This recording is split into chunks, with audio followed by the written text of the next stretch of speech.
ഓർമ്മ വച്ച കാലം മുതൽ സംഘപരിവാർ പ്രസ്ഥാനങ്ങൾക്ക് വേണ്ടി പ്രവർത്തിച്ച് അതിന്റെ നേതാവായി വളർന്നു വന്ന ഒരു വ്യക്തിയാണ് തിരുമല അനിൽ എന്ന് പറയുന്നത്. ഇപ്പോഴത്തെ സംസ്ഥാന അധ്യക്ഷനെ പോലെ ഒരു ദിവസം ഒരു സുപ്രഭാതത്തിൽ നൂലിൽ നിന്ന് പൊട്ടി വീണ വ്യക്തിയല്ല. ഈ മനുഷ്യൻ ഓർമ്മ വച്ച കാലം മുതൽ അദ്ദേഹം സംഘപരിവാറിന് വേണ്ടി പ്രവർത്തിക്കുകയായിരുന്നു. ആ രീതിയിൽ അടിയുറച്ച സംഘവിശ്വാസി കൂടിയായിരുന്നു. അങ്ങനെയുള്ളൊരു പ്രവർത്തകനെ അല്ലെങ്കിൽ ഒരു നേതാവിനെ തള്ളിക്കളഞ്ഞുകൊണ്ട് എന്തുകൊണ്ടായിരിക്കാം BJP-യുടെ പുതിയ നേതൃത്വം ഈ ആരോപണ വിധേയരെ സംരക്ഷിച്ച് നിർത്തിയത്? നൃപൻ, അതൊരു പ്രധാനപ്പെട്ട വിഷയമല്ലേ? അപ്പോൾ നേതൃതലങ്ങളിൽ ഇരിക്കുന്നവർക്കും പലതും മറയ്ക്കാനുണ്ട്. അതിന്റെ ഭാഗമായിട്ടാണോ ഈ ബാങ്കിൽ നിന്ന് പണമെടുത്ത് തിരിച്ചടയ്ക്കാതെ പോയവരെ സംരക്ഷിച്ചത്? തീർച്ചയായും അത് പലതരത്തിലുള്ള വിഷയങ്ങൾ പുറത്തു വരേണ്ടതുണ്ട്. ഒരു കാര്യം മനു വ്യക്തമാണ്, BJP-ക്ക് ഇക്കാര്യത്തിൽ നിന്ന് കൈയൊഴിയാൻ കഴിയില്ല. കാരണം ഹിന്ദു ഐക്യവേദിയുടെ നേതാവായിട്ടുള്ള ഗോപാൽജി എന്ന് പറയുന്ന ആളാണ് ഈ ബാങ്ക് ആദ്യമായി പ്രസിഡന്റ്. ഈ ബാങ്ക് ഏറ്റെടുക്കുകയും ആ ബാങ്കിൻ്റെ നിക്ഷേപം സമാഹരിച്ച് ബാങ്കിനെ ലാഭത്തിലേക്ക് കൊണ്ടുവരികയും ചെയ്തു. അത് BJP ലീഡർഷിപ്പിന് അറിയാവുന്ന കാര്യമാണ്. അതിൻ്റെ തുടർച്ചയായ അനിൽകുമാർ എന്ന് പറയുന്നയാൾ തിരുമല പ്രദേശത്ത്, തിരുമല വലിയവിള ഈ പറയുന്ന വട്ടിയൂർക്കാവ് മണ്ഡലത്തിൻ്റെ പ്രധാന പ്രദേശത്തെ പ്രധാനപ്പെട്ട നേതാവാണ്. നിലവിലുള്ള 7 or 8 വരുന്ന BJP-യുമായി ബന്ധപ്പെട്ട കൗൺസിലർമാരുടെ പലരെയും BJP രംഗത്തേക്ക് കൈ പിടിച്ചുയർത്തിക്കൊണ്ടുവരികയും RSSൻ്റെ സജീവ പ്രവർത്തകനായിരുന്നു. അനിൽകുമാറിൻ്റെ കുടുംബവും ജ്യേഷ്ഠ സഹോദരനും ഒക്കെ തന്നെ ആ പ്രദേശത്തെ ഏറ്റവും പ്രധാനപ്പെട്ട RSSൻ്റെയും BJP-യുടെ നേതാവാണ്. അവരുടെ കുടുംബവുമായി ബന്ധപ്പെട്ട് നിൽക്കുന്ന നിരവധി പേരുടെ നിക്ഷേപങ്ങൾ ഈ ബാങ്കിലേക്ക് വന്നിട്ടുമുണ്ട്. അത്തരത്തിൽ അടുത്ത ബന്ധമൊക്കെ പുലർത്തുന്ന BJP-യുടെ ഏറ്റവും പ്രധാനപ്പെട്ട ഒരു മുഖമായ, ജില്ലയിൽ തന്നെ BJP-യുടെ ഏറ്റവും പ്രധാനപ്പെട്ട നഗരസഭയുമായി ബന്ധപ്പെട്ട് കഴിഞ്ഞ 10 വർഷമായി തുടർച്ചയായി പ്രവർത്തിക്കുന്ന ഒരാളാണ്. ആദ്യം വിജയിച്ച സിറ്റിംഗ് സ്ഥലത്ത് നിന്ന് മാറി തൊട്ടടുത്ത കൗൺസിലർ സീറ്റിലേക്ക് വന്നപ്പോഴും അദ്ദേഹം വിജയിച്ചു. ആ സിറ്റിംഗ് സീറ്റ് കൂടി BJP പിടിക്കുകയും ചെയ്തു. അത്തരത്തിൽ വലിയ തരത്തിലുള്ള ബന്ധമുള്ളൊരു നേതാവ് കൂടിയാണ് അനിൽകുമാർ.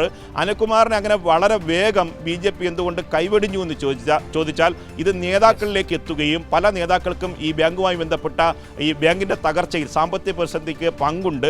BJP ലീഡർഷിപ്പുമായി ബന്ധപ്പെട്ട പലരും അവിടെ വായ്പ എടുത്തിട്ടുണ്ട്. ഞാൻ നേരത്തെ സൂചിപ്പിച്ചതുപോലെ കൗൺസിലർമാരടക്കം ലക്ഷങ്ങൾ അവിടെ നൽകാനുണ്ട്. അവിടെ നിന്ന് വായ്പയെടുത്ത് വലിയ ബിസിനസ്സൊക്കെ നടത്തി വിജയിച്ചവരുണ്ട്. അവരൊക്കെ തന്നെ BJP-യുടെ മേഖലാ ഭാരവാഹികളായി അടക്കം തുടരുന്നുണ്ട്. അവരെല്ലാം പൂർണ്ണമായി കൈമലർത്തുകയും അവർക്കൊപ്പം BJP ലീഡർഷിപ്പ് നിൽക്കുകയും അനിൽ ഈ ബാധ്യത വരുത്തി വെച്ചു എന്ന് അനിൽ മാത്രം കുറ്റം ആരോപിച്ചുകൊണ്ട് അനിലെ കൈവടിയുകയും ചെയ്തു. അതിൻ്റെ ഒരു ആഘാതമാണ് അദ്ദേഹം അനുഭവിച്ചിരുന്നത്. ഒരു പ്രധാനപ്പെട്ട കാര്യം കൂടി കഴിഞ്ഞ ദിവസങ്ങളടക്കം റിപ്പോർട്ട് ചെയ്തതാണ്. BJP-യുടെ ലീഡർഷിപ്പുമായി അദ്ദേഹം താൻ ആത്മഹത്യ ചെയ്യാൻ പോവുകയാണ്, കുടുംബമായി ആത്മഹത്യ ചെയ്യാൻ പോവുകയാണ് എന്ന തരത്തിൽ പറഞ്ഞിരുന്നു. സഹ കൗൺസിലർമാരോട് പറഞ്ഞിരുന്നു. പലരുടെയും മൊഴി കഴിഞ്ഞ ദിവസങ്ങളിൽ പോലീസ് രേഖപ്പെടുത്തിയിട്ടുണ്ട്. ഈ മൊഴികളിൽ നിന്ന് കൂടുതൽ തെളിവിലേക്ക് പുതിയ അന്വേഷണ സംഘം പോകുമെന്ന സൂചന കൂടി പുറത്തു വരുന്നുണ്ട്. മനു, ശരിയായ നൃപൻ, ഏറ്റവും പ്രധാനപ്പെട്ട നിർണായകമായ വിവരങ്ങളാണ് ഇപ്പോൾ നമ്മുടെ മുൻപിലേക്ക് എത്തിക്കൊണ്ടിരിക്കുന്നത്. BJP നേതൃത്വത്തിന് വലിയ പങ്കുണ്ട് തിരുമല അനിലിന്റെ ആത്മഹത്യയിൽ. അവിടെ BJP-യുടെ പ്രധാനപ്പെട്ട നേതാക്കളടക്കം പണമെടുത്തിട്ട് തിരിച്ചടച്ചിരുന്നില്ല. അതിന്റെ എല്ലാം ഒടുവിലാണ് ആ മനുഷ്യൻ ആത്മഹത്യ ചെയ്യേണ്ടി വന്നത് എന്ന നിർണായകമായ വിവരങ്ങളാണ് ഇപ്പോൾ പുറത്തു വന്നുകൊണ്ടിരിക്കുന്നത്. അപ്പോൾ മിസ്റ്റർ രാജീവ് ചന്ദ്രശേഖരൻ, അറിയാവുന്ന മുറി മലയാളത്തിൽ ഇനിയും ഭീഷണികൾ തയ്യാറാക്കി വെച്ചോളൂ. ചോദ്യങ്ങളുമായി ഞങ്ങൾ ഇനിയും നിങ്ങളുടെ മുൻപിലുണ്ടാകും. എത്ര കാലം നിങ്ങൾ ഇങ്ങനെ ഭീഷണികളുമായി മുന്നോട്ട് പോകുമെന്ന് നമുക്കൊന്ന് കണ്ടു നോക്കാം. അപ്പോൾ ഞങ്ങളും കാത്തിരിക്കുകയാണ് കേട്ടോ. അപ്പോൾ നമുക്ക് കാണാം, ഇനിയും നിങ്ങൾ മാധ്യമങ്ങളുടെ മുന്നിൽ വന്നാൽ ഇനിയും ഈ ചോദ്യങ്ങൾ ഉണ്ടാകും. നിങ്ങൾ എത്ര കാലം ഇങ്ങനെ ഭീഷണിപ്പെടുത്തും എന്ന് നമുക്കൊന്ന് നോക്കാം. ഏതായാലും നിങ്ങൾ ഭീഷണിപ്പെടുത്തിയതിൻ്റെയും തെറി വിളിച്ചതിൻ്റെയും പുറകിൽ എന്താണെന്ന് ഇപ്പോൾ പൊതുസമൂഹത്തിന് ബോധ്യമായി തുടങ്ങിയിട്ടുണ്ട് മിസ്റ്റർ രാജീവ് ചന്ദ്രശേഖരൻ.